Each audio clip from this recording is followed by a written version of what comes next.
नमस्कार, स्वागत छ कार्यक्रम खोज खबरमा। म पुष्कर खतिवडा। समाजमा भएका हरेक घटनामा हाम्रो नजर, जनताको सूचना पाउने अधिकारको सम्मान हाम्रो अभियान। त्यसैले समुन्नत र समृद्धशाली समाजको यात्रा खोज खबरको अन्तिम अभिष्ट अनि गन्तव्य हो। हामी सुरुमै भन्छौं, आज प्रसारण हुँदै गरेको सामग्री रूढिवादी परम्परालाई प्रोत्साहन दिन तयार गरिएको भने होइन। यसको उद्देश्य नितान्त सूचना प्रवाह गर्नु मात्र हो। तराईका जिल्लाहरूमा धामी, झाँक्री र बोक्सीकै नाममा दैनिक जसो कोही न कोही पीडित हुने गरेका छन्। तर त्यही तराईमा अन्धविश्वास र कुरीतिलाई बढावा दिँदै धामी, झाँक्री उत्पादन हुने भूत मेला नै लाग्दछ। तपाईलाई पत्यार नलाग्न सक्छ। सुन्दै डरलाग्दो भूत मेला हाम्रै नेपालको सिराहा र धनुषा जिल्लाको सिमाना कमला नदी किनारमा लाग्दछ। त्यहाँ जान लरतरो मुटुले सम्भव छैन, मुटु दरो पारेर मात्रै जान सकिन्छ। आखिर के हो त भूत मेला अनि कस्तो हुन्छ भूत मेला, हेरौं यो रिपोर्ट। सिराहा र धनुषाको सिमानामा अनौठो भूत मेला। कमला नदीमा देउतासँग खेल्दै धामी, झाँक्रीहरू। भूत मेला रूढिवादी परम्पराकी संस्कृतिको जगेर्ना। समय कार्तिक 7 गते अर्थात् कार्तिक शुक्ल पूर्णिमाको दिन। स्थान सिराहा र धनुषा जिल्लाको सिमाना कमला नदी। कार्यक्रम भूत मेला। उद्देश्य परम्पराको निरन्तरता। हेर्नुस् त यो दृश्य।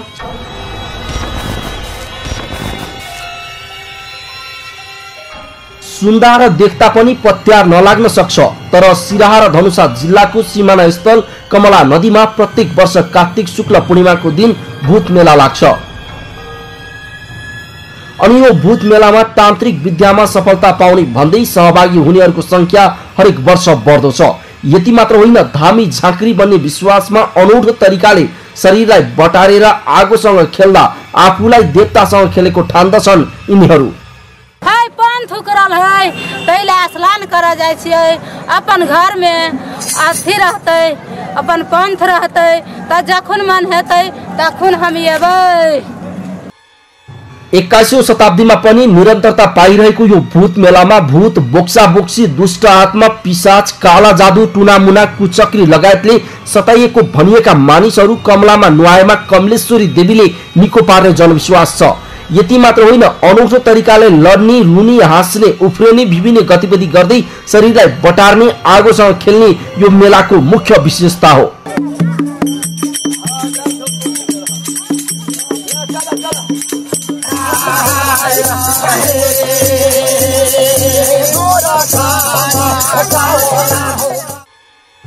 अझ यस भूत मेलामा नदीको दुवै किनारमा हजारौं मानिस मेला भर्न आउँछन् भन्दा तपाईलाई पत्याउन गाह्रो होला।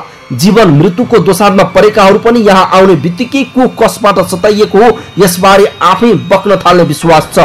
हावा र पानीको उत्पत्तिसँगै उत्पत्ति भएका देवी देवतालाई मान्नुपर्ने बताउँदै धामी मानिएकाहरू यस भूत मेला परम्परादेखि चलिआएको र यसलाई निरन्तरता दिनुपर्ने बताउँछन्। हाम्रो विश्वास छ, पूर्वजले मानिरहेको कुरा हामीले मान्नुपर्छ। कसैले बनाएको होइन, यो प्रकृतिले दिएको हो। जहिले हावा र पानी आयो यो सृष्टिमा, त्यो दिन यो देवताको सृजना भएको हो। आजकालको युवाहरूले देवी देवताले मान्दैन, तर यो पूर्वजले बनाएको हावा र पानी र जमिन कसैले यो भगवानले दिएको हो, हामीले मान्नुपर्छ। तराईका जिल्लामा अन्धविश्वासका कारण दैनिक जसो कोही न कोही पीडित भइरहँदा यस्ता मेलाबाट उत्पादित धामी, झाँक्री हुने र सामाजिक कुरीति बढाउने भय रहन्छ। तर घरको देवता बिग्रिएको, गाउँको कुनै बोक्सीले नराम्रो आँखाले हेरेको वा बालबच्चालाई भूत लागेर अन्धविश्वास मान्नेहरू यस मेलामा जाने स्थानीय बताउँछन्। स्थानीयको अनुसार परापूर्व कालबाट चलेको भन्दै देखासेखीका रूपमा अशिक्षित मानिसहरू यस मेलामा सहभागी हुने गरेका छन्। पूर्व कालदेखि नै यो चलिआएको भनेर जसरी हामी त्यो बुझ्न सक्छौँ। ग्रामीण भेगको अत्यधिक अशिक्षा र गरिबीसँग जोडिएको त्यसरी लिन सकिन्छ। पछिल्लो समय एउटा देखासेखीको रूपमा त्यो मात्रै लिने गरेको छ। रातभर देउता र भूतसँग खेलेपछि नदीमा बिहान स्नान गरी त्यही स्थानमा दही, चिउरा, सक्खर तरकारी खाने प्रचलन रहेको छ। पूर्णिमाको दिन कमला नदी स्नान गरेपछि पाएको तान्त्रिक विद्या र योग सिद्धि हुने भूतप्रेत कहिल्यै नआउने विश्वास गरिन्छ। धामी झाँक्रीले मिष्टान्न भोजन तथा खसी बोका परेवाको पूजा गर्ने नाममा लाखौं रुपैयाँ असुल्ने गर्दछन्। यसरी सोझा साझा जनतालाई देउता र भूतको नाम बेचेर पैसा कमाउनेको लर्कोनी लाग्ने गर्छ। यहाँ अन्धविश्वासमा बढी विश्वास गर्नेहरू मात्र यस प्रकारको मेलामा जाने अर्का स्थानीय बताउँछन्। अन्धविश्वासमा बढी चाहिँ विश्वास गर्ने गर्छ। पढे लेखेका मान्छेहरू अन्धविश्वासमा त्यति विश्वास गर्दैन, सुपरस्टिसनमा। र अनपढ जहाँ इलिट्रेसी छ, शिक्षाको अभाव छ, त्यहाँ चाहिँ अन्धविश्वासमा विश्वास गर्छन्। त्यस कारणले यो देखिएको खास गरेर चाहिँ त्यस्तो वर्गहरूमा मात्र। यस भूत मेलाका दिन कमला नदीमा स्नान गरी तान्त्रिक विद्या सिद्ध हुने जनविश्वास र स्थानीय कमलेश्वरी देवीले तान्त्रिक विद्याको वर दिने तान्त्रिक मानिएकाहरूको तर्क छ। यस भूत मेलामा काली दुर्गा लगायतका 7 शैली र एक भाइ गणेशको प्रतिमालाई पूजा आजा गर्ने परम्परा रहेको र आफूहरू देउतालाई वशीकरण गर्ने, भूतलाई नियन्त्रण लिने सम्मको शक्ति राख्ने र त्यसका लागि चेलाहरू पनि उत्पादन गर्ने बताउँछन्। मानिरहेको यो कमला नदी हो। माता कमला 7 बहिनी छ र हाम्रो पूर्वजले सधैँ कार्तिक पूर्णिमाको दिन, पूर्णकालको दिन कमला माईमा स्नान गर्न देवी देवताहरूलाई सत गरिन्छ। हाम्रो यो इतिहासलाई सदा चल्ने छ, हाम्रो प्रतिबद्धता छ। म नरैयाको बासी जिल्ला, यही सिराहा जिल्लामा मेरो घर छ। सिराहा नगरपालिका 10 मा म एउटा सोनासती माताको भगतिया हुँ र हामी आफ्नो चेलाहरूलाई सतबल गराउनको लागि कुनै देवता होस् र यहाँ जुन मान्छेलाई आइमाईलाई बच्चा हुँदैन, बुहार पनि यहाँ हुन्छ, बच्चा दिने प्रदान माता कमलाले गरिन्छ। स्नानको समय मूल धामीहरूले लोक भाकामा गीत समेत गाउने गर्दछन्, जसलाई स्थानीय भाषामा महराइन भन्ने गरिन्छ। भूत मेलामा स्नान गरेर घर आउने भक्तजनले कमला नदी र गंगा सागरको शुद्ध पानी घर लैजाने गर्दछन्। मूल धामीले मन्त्र सिद्धि गरिदिएपछि धामी बन्ने प्रक्रिया पूरा हुने विश्वास छ। तन्त्र शास्त्रका अनुसार तन्त्र सिद्धिको लागि यस दिन पुनः आहुति दिने चलन छ। मिथिलामा सदियौंदेखि तन्त्र विद्यामा सर्वसाधारणको विश्वास रहँदै आएको छ। खोज खबरका लागि सिराहाबाट गणेश शाहको रिपोर्ट। आजको 21औं शताब्दीमा कार्तिकको शुक्ल पूर्णिमालाई भूत मेलाको रूपमा मनाइन थालिँदा धामी झाँक्रीको उत्पादन गर्ने थलोको रूपमा परिणत भएको छ कमला नदी। तर यस विषयमा न त सरकारको कुनै ठोस सक्रियता छ, न त तराई आफैमा सचेत छ। अझ अन्धविश्वासले गाँजेको मधेसमा भइरहेको यस प्रकारको भूत मेला रोक्न 2 नम्बर प्रदेशको राजधानी समेत भएको जिल्ला धनुषामै रहेको प्रदेश सरकार पनि मौन छ। आखिर किन? कार्यक्रममा एकैछिन ब्रेकपछि पेट्रोल पम्पका व्यवसायीको मनोमानी सम्बन्धी थप प्रसंग लिएर उपस्थित हुनेछौं। हेर्दै गर्नुहोला।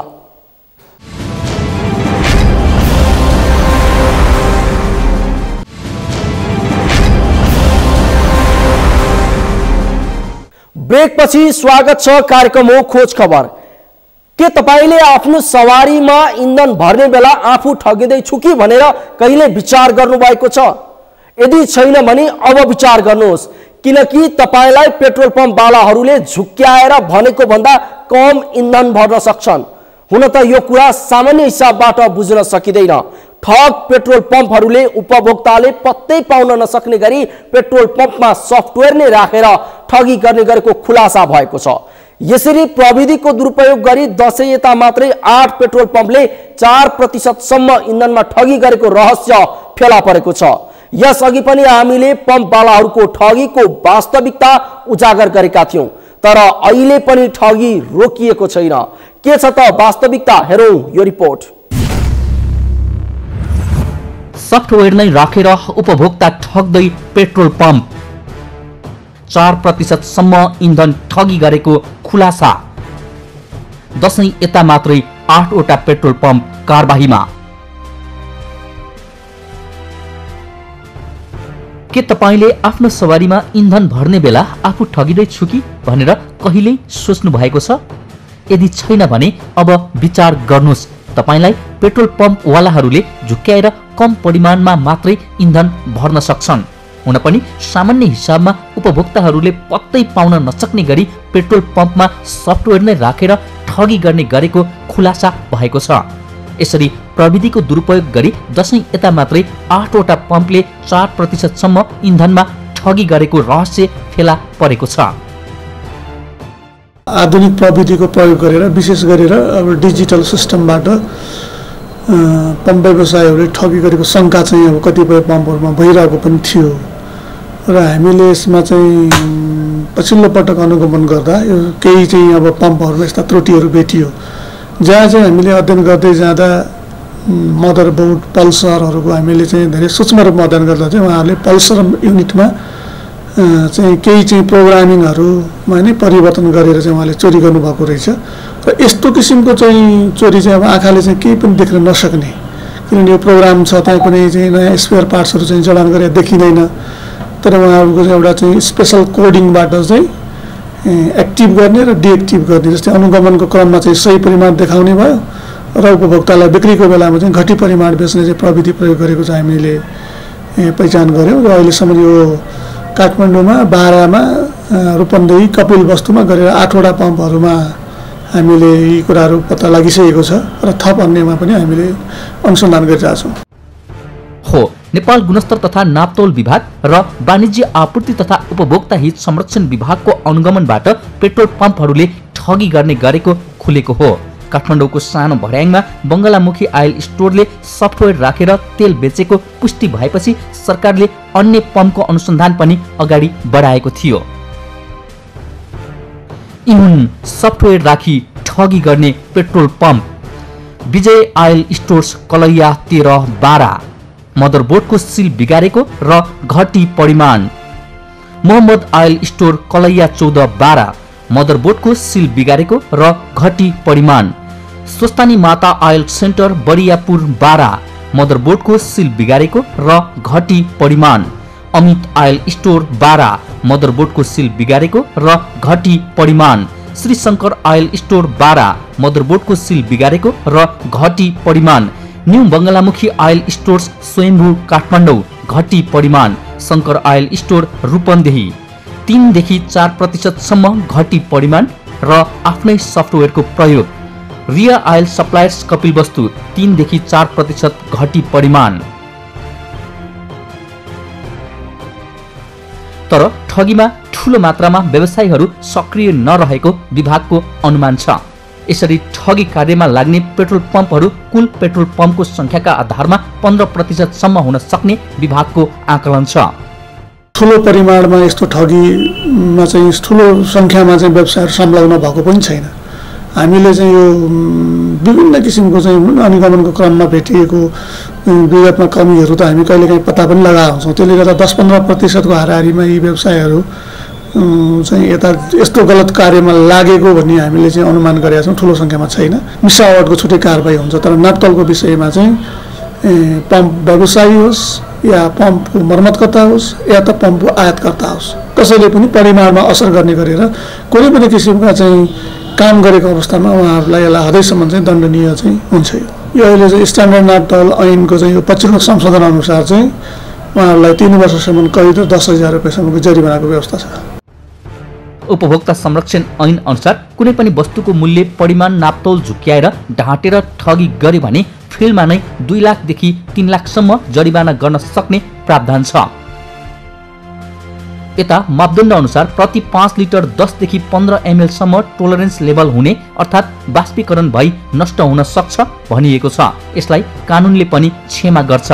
त्योभन्दा बढी कम गरी बिक्री गरेमा त्यो कानुन विपरीत भएकाले त्यसलाई कारबाहीको दायरामा ल्याइने वाणिज्य आपूर्ति तथा उपभोक्ता हित संरक्षण विभागको भनाइ छ।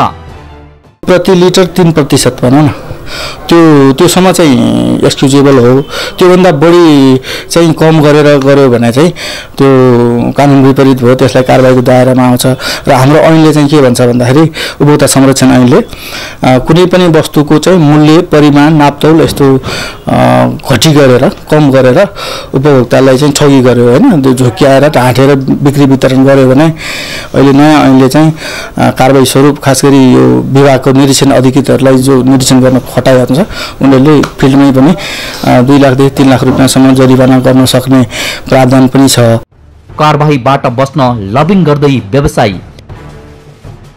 गत कार्तिक 5 गते काठमाडौँको गोठाटार स्थित भद्रकाली आयल स्टोरले 1 लिटर पेट्रोल बिक्री गर्दा 35 मिलिलिटर ठगी गरेको भेटिएको थियो। त्यस लगत्तै वाणिज्य आपूर्ति तथा उपभोक्ता हित संरक्षण विभागको टोलीले 2 लाख रुपियाँ जरिवाना तिराउने निर्णय गर्यो। स्रोतका अनुसार अनुगमन टोलीले एकैपटक 2 लाख रुपियाँ जरिवाना तिराउने निर्णय गरेपछि झस्किएका व्यवसायीहरू कारबाहीबाट उन्मुक्ति पाउन शक्ति केन्द्र धाइरहेका छन्। ब्युरो रिपोर्ट, खोज खबर। अहिले गुणस्तर तथा नापतोल विभागले सफ्टवेयर मार्फत इन्धन ठगी गरेको पुष्टि भएका पम्पहरूलाई आयल निगमले इन्धन आपूर्ति बन्द गरेको छ। निगमले छानबिन प्रक्रिया नटुङ्गिएसम्मका लागि ठगी पुष्टि भएका पम्पलाई इन्धन आपूर्ति बन्द गरेको हो। तर 1-2 वटा पेट्रोल पम्पलाई कारबाही गरेर मात्र यो समस्या सुल्झिँदैन। त्यसैले अनुगमन निरन्तर हुनुपर्छ र उपभोक्ता ठग्ने जोसुकै होस् उसलाई कारबाही हुनै पर्छ। हवस् त आजका लागि कार्यक्रम खोज खबर यति नै। कार्यक्रम खोज खबरका विषयमा कुनै प्रतिक्रिया छन् भने हामीलाई khojkhabar@sagarmatha.tv मा इमेल गर्न सक्नुहुन्छ अथवा फोन नम्बर 0157 60 74 मा फोन पनि गर्न सक्नुहुन्छ। लुकेका र लुकाएका खबर निरन्तर जारी छ। नेपालको पहिलो न्यूज च्यानल सगरमाथा टेलिभिजन हेर्दै गर्नुहोला। नमस्कार।